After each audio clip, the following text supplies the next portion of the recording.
எங்களை அதிகமாய் நேசிக்கிற எங்கள் அன்பின் பரலோக தகப்பனே, உம்மை துதிக்கிறோம், ஸ்தோத்திரிக்கிறோம் அப்பா. இந்த புதிய நாளை காண செய்த கிருபைக்காக நன்றி அப்பா. இந்த புதிய நாளிலும் புதிய கிருபைகளை கொடுங்கப்பா. இப்படியே வல்லமினால் நிரப்புவீராக, இப்படியே அபிஷேகத்தினால் நிரப்புவீராக.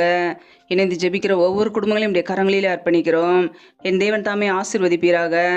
பிள்ளைகள் என்னென்ன காரியங்களுக்காக காத்திருக்கிறார்களோ எல்லாவற்றிலும் நன்மையை கட்டளையிடுங்கப்பா. வானத்தின் பலகணிகளை திறந்து சம்பூரணமாய் திருப்தியாய் ஆசீர்வதிங்க. யாரெல்லாம் வேலைகள் செய்கிறார்களோ, தொழில்கள் செய்கிறார்களோ, வியாபாரங்கள் செய்கிறார்களோ, கர்த்ததாமே ஆசீர்வதிப்பீராக. வேலை செய்தற்கேற்று நல்ல பலனை கொடுங்க, சத்துவத்தை கொடுங்கப்பா. கையின் பிரயாசங்களை ஆசீர்வதித்து பெருக பண்ணுங்க.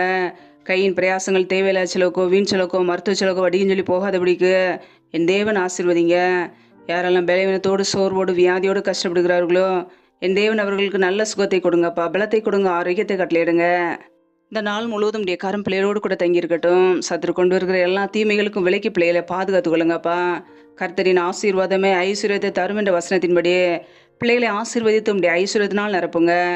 ஜீவனுள்ள நாட்களெல்லாம் நன்மையும் கிருபையும் தொடரும் என்றது போல ஒவ்வொரு குடும்பங்களையும் உடைய நன்மையும் கிருபையும் தொடரட்டும். ஆசீர்வதிங்க, பலப்படுத்துங்க. முற்றிலுமாக தாழ்த்துகிறோம். இயேசு கிறிஸ்துவின் மூலம் ஜெபிக்கிறோம், ஜீவனுள்ள நல்ல பிதாவே, ஆமேன்.